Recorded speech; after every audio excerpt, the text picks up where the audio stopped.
నేను ఏ పని చేసినా తెలంగాణ కోసం. హైదరాబాద్ ప్రతిష్ట పెంచడం కోసం చేశాను. మా ప్రభుత్వం ఉన్నప్పుడు మా బావమరుదులకు 1137 కోట్ల కాంట్రాక్ట్ కోసం పని చేయలేదు.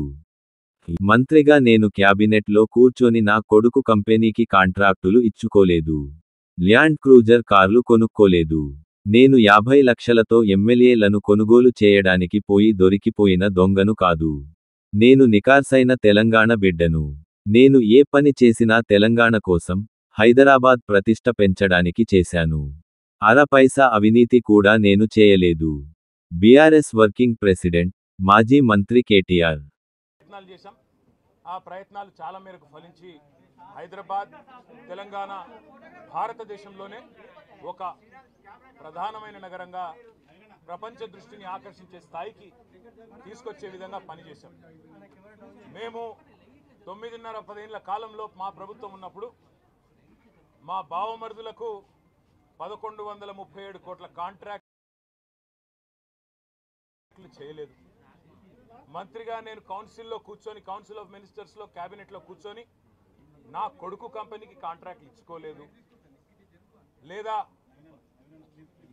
నేను ల్యాండ్ క్రూజర్ కార్లు కొనుక్కోలేదు. ఆ పనులు రేవంత్ రెడ్డి గారు, ఆయన మంత్రివర్గ సహచరులు, ఆ సాగు తెలివితేటలు, ఆ అవినీతి తెలివితేటలు వాళ్ళకే ఉన్నాయి. నేను 50 లక్షల రూపాయలతో ఎమ్మెల్యేలను కొనుగోలు చేయడానికి పోయి దొరికిపోయిన దొంగను కూడా కాదు. నేను నిఖార్సైన తెలంగాణ బిడ్డను. ఏ పని చేసినా తెలంగాణ కోసం, హైదరాబాద్ ప్రతిష్టను పెంచడం కోసం చేశాను. అర పైసా అవినీతి కూడా నేను చేయలేదు, చేయబోను. సరే, ఇవాళ ఈ కొంచెం ఉర్రకుండా ఆగలుగుతారా?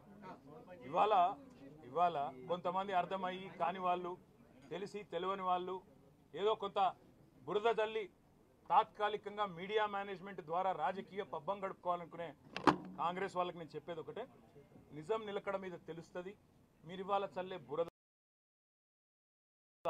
ఎట్టి పరిస్థితుల్లో మా దృష్టి ఏదైతే కేంద్రీకరించబడిందో దాని నుంచి తప్పించలేదు. మేము మాట్లాడుతూనే ఉంటాం, కొట్లాడుతూనే ఉంటాం. గత సంవత్సర కాలంగా విద్యుత్ ఛార్జీలు పెంచవద్దని కొట్లాడింది టీఆర్ఎస్. లగచర్లలో నువ్వు రైతులను జైల్లో పెడితే అడ్డుకున్నది టీఆర్ఎస్. నువ్వు హైడ్రా పేరిట ఇండ్లు కూలగొడితే అడ్డుకున్నది టీఆర్ఎస్.